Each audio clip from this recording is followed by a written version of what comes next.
¿Qué tal? Seguidores de Comunicante MX, aquí me tienen de regreso Adrián Andrade de Entre Casual Retro.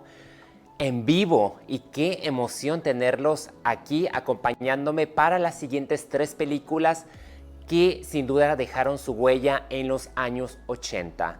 En esta ocasión estaremos hablando de músicos, máquinas y detectives. Oh, se va a poner buenísimo la verdad. Entonces, ¿qué opinan si nos vamos directamente al primer título? Amadeus. Así es, me refiero a Mozart, pero no solamente de Mozart, me refiero también a la famosa rivalidad que tuvo con Antonio Salieri. Por muchos años, esta película me acuerdo que me casaba en mis estudios universitarios y le corría, no me llamaba la atención. Un drama que dura casi 3 horas y que era de música clásica, lo cual a mí siempre me ponía a dormir o me provocaba cierto dolor de cabeza. Ya fue conforme fui creciendo que fui valorando ese arte y esa composición y esa trascendencia narrativa que llega a nuestros corazones y que no nos suelta, y que no sé si sea cierto que es bueno ponerse esas melodías a los recién nacidos para agilizar su mente, a lo mejor y sí. Bastante intensa resultó esta adaptación del director Milos Forman, que obviamente no todo lo que ves es 100% verídico. Salieri no tenía intenciones, quiero creer yo, le doy el beneficio de la duda, de que quisiera matar literalmente a Mozart. Era una competencia por el mejor compositor y obviamente Mozart siempre llamaba bastante la atención por melodías que son tan clásicas, inolvidables. Y Salieri era aquel que se esforzaba, se mataba, era religioso, tan así que esa toxicidad que nació de esta relación causó que él se obsesionara tanto con Dios y lo culpara de decir: ¿por qué le das todo a este hombre que es un mujeriego, tiene una risa horrible, que no estudia, no se prepara y en par de segundos puede mejorar incluso una melodía maestra que él hacía? Entonces es una producción que de verdad me puso bastante a pensar, que la disfruté cada minuto, desde la cinematografía, dirección de arte, no se diga la iluminación. No usaron nada artificial en los sets. Todo fue mediante velas o en plena luz del día. La arquitectura de la ciudad realmente te transportaba a esa época y por mucha razón fue ganadora de 8 premios de los Óscares de 11 nominaciones, entre ellas Mejor Película, Actor Principal, Guión Adaptado, Dirección de Arte, Vestuario, Maquillaje y Sonido. F. Murray Abraham interpreta a Antonio Salieri y fue la primera vez que un actor de teatro hace el paso a la gran pantalla y gana el Oscar por Mejor Actor, aunque él, sin duda, cuando recibió el Oscar, homenajeó a su compañero Tom Hulce, quien la interpretó de Amadeus Mozart, ya que Tom se la pasaba 4 horas practicando el piano, así que todas las escenas en donde vemos a él tocando el piano con tanta agilidad era el actor. Aquí no hubo dobles en cuestiones de tocar instrumentos.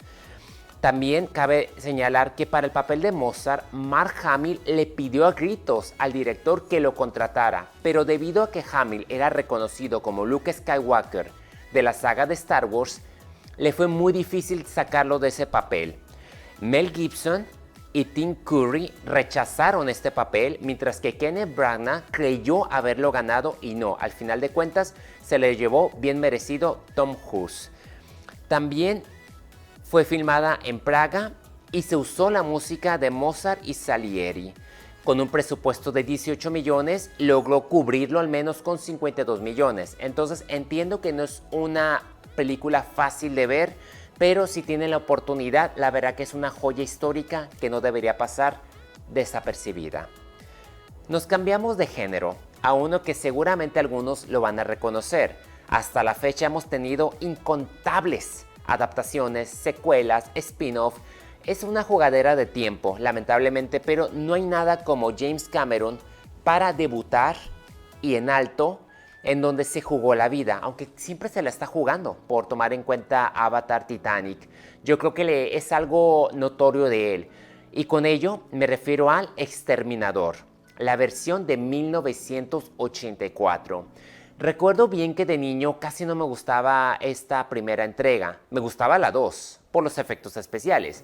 Ahora que la he vuelto a ver, la he apreciado por la paleta de colores, por el diseño de arte, los efectos especiales en ese momento, el sonido. La academia la ignoró por completo.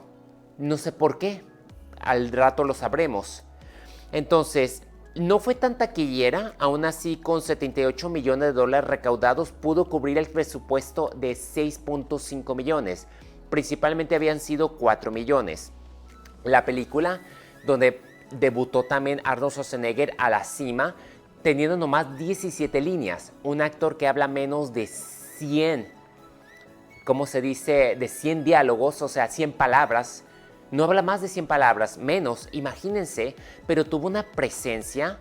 Y saber que originalmente querían a O.J. Simpson para este papel, pero Cameron se le hacía demasiado bueno para interpretar a un asesino brutal, sin sentimientos.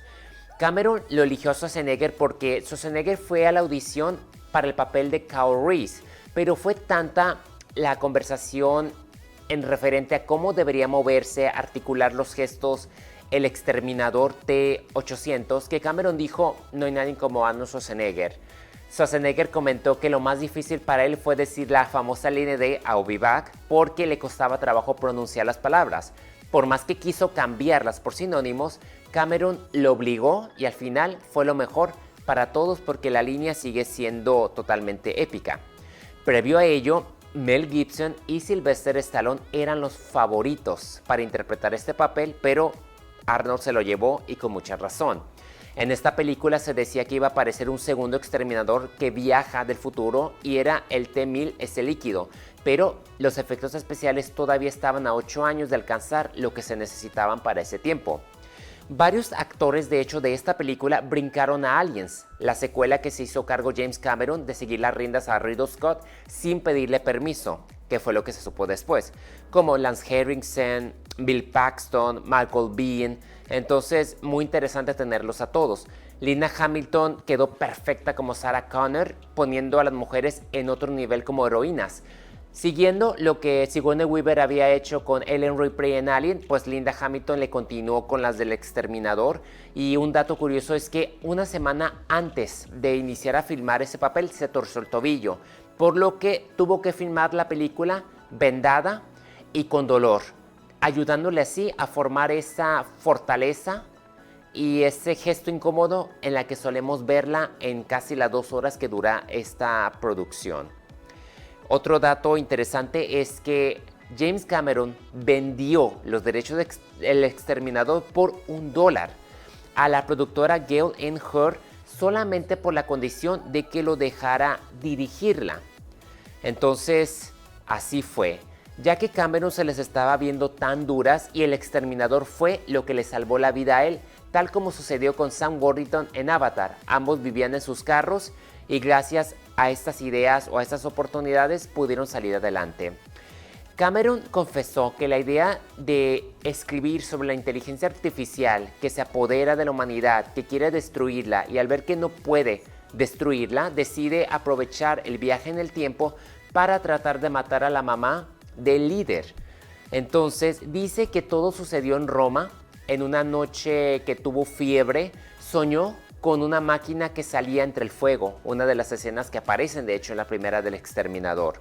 Entonces, muy interesante cómo a veces de sueños pueden salir grandes ideas y de la determinación. Entonces, estemos o no de acuerdo con James Cameron o que a veces sea como que un poco hocicón, no se puede negar que es muy persistente, muy necio y que de verdad él le tira todo a la calidad narrativa y a los efectos especiales. Quizás sus historias hoy en día no sean tan fuertes como solían serlo en estos tiempos, pero en este origen del Exterminador, esta película merece mucho más crédito y la verdad que me da mucho gusto poderla compartir con ustedes e invitarlos a que le presten atención porque en un descuido se me hace que es mejor esta que la segunda. Nos vamos a ir ahora al humor. Eddie Murphy. Me imagino que muchos títulos vendrán a su mente cuando me refiero a este famoso talento que en los 80 era lo máximo. ¿Por qué? Porque Beverly Hills Cop es quizás la que revolucionó el género de los buddy cops comedies. Por decir, si no hubiese sido por Beverly Hills Cop, no hubiésemos tenido Arma Mortal, Duro de Matar, Pareja Explosiva, infinidad. Entonces, muy divertida. El humor, el manerismo, la violencia, la manera en que se desenvuelve Eddie Murphy, en especial cuando llega a ese club especial y quiere hablar con el mero mero sobre herpes, la verdad que fue memorable. Yo la disfruté, su humor ha envejecido tan bien que yo creo que cualquiera la puede ver y reírse. No creo que haya momentos incómodos como otras. Entonces, conocer a Axie Foley, que es este policía de Detroit, que decide, para averiguar el asesinato de su amigo, ir a Los Ángeles, a Beverly Hills, para desenmascarar una red que está vinculado a esta especie de conspiración. Entonces, dentro de su seriedad, el humor es lo que la pone sobresalir entre varios. Y pues no fue todo también obra de Murphy. Tuvo a George Reinhold, John Ashton, Lisa Eibaker, Paul Reiser, Jonathan Banks y un cameo especial de Damon Wayans, quien es el que le entrega unos plátanos. Entre algunos datos curiosos es que Mickey Rourke iba a protagonizar esta película, pero debido a reescrituras abandonó el proyecto. No me la puedo imaginar con Mickey Rourke. ¿Cómo habrá sido?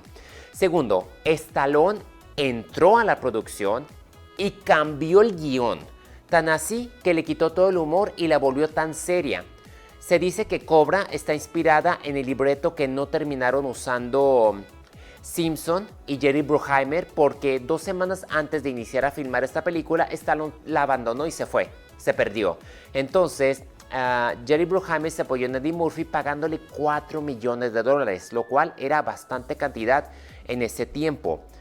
Entonces, se dice que lo que fue el monólogo de los superpolicías, la escena de los plátanos y otros momentos fueron improvisados por parte de Eddie. También, entre algunos reconocimientos, sería que es la primera película en los 80 en tener a un protagonista afroamericano y en alcanzar el top 10 en la taquilla. Creo que fue la número 2 del año, por debajo de Indiana Jones y el Templo de la Perdición. También fue la primera en estrenarse en más de 2,000 cines en Estados Unidos y duró 13 semanas consecutivas en la cartelera en número 1. Con un presupuesto de 18 millones, fue un éxito global de 320 millones. La banda sonora ganó un Grammy y el guión estuvo nominada al Oscar. Y no se diga, ganó el People's Choice Award por Mejor Película. Hasta la fecha se habla de una 5ª producción, pero no se ha concretado del todo. En pocas palabras, Beverly Hills Cop es una joya que no pasa de moda y que la verdad me fascina. Por más que nos hayan dado una 4ª entrega que esté bien y tenga la nostalgia, no hay nada como revisitar esta primera y entender que fue un auge y que en conjunto con El Exterminador y Amadeus revolucionaron los géneros de cada uno. Sin duda, músicos, máquinas y detectives que están haciendo eco en la realidad que podría no ser mera coincidencia a lo mejor después de todo. Gracias por haberme acompañado en este viaje al pasado. Como siempre, un placer poder hablar de cine, de lo que me han parecido volverlas a ver, compartirles lo que yo he descubierto en estos datos curiosos y promoverlas de nuevo, la verdad, porque no hay algo tan emocionante que revisitar parte de nuestro pasado histórico y darnos cuenta cómo ciertos momentos, ciertas referencias siguen todavía bombardeándose en el cine de hoy, pero a veces no nos damos cuenta hasta que revisitamos el origen. Adrián Andrade, esto fue Entre Casual Retro. Acompáñeme entre semana para mis cápsulas especiales entre los diferentes noticieros. Sin duda, Comunicante MX es un equipazo de primera y la verdad que es un honor formar parte de su tripulación y apoyar con esta sección. Nos vemos, excelente fin e inicio de semana.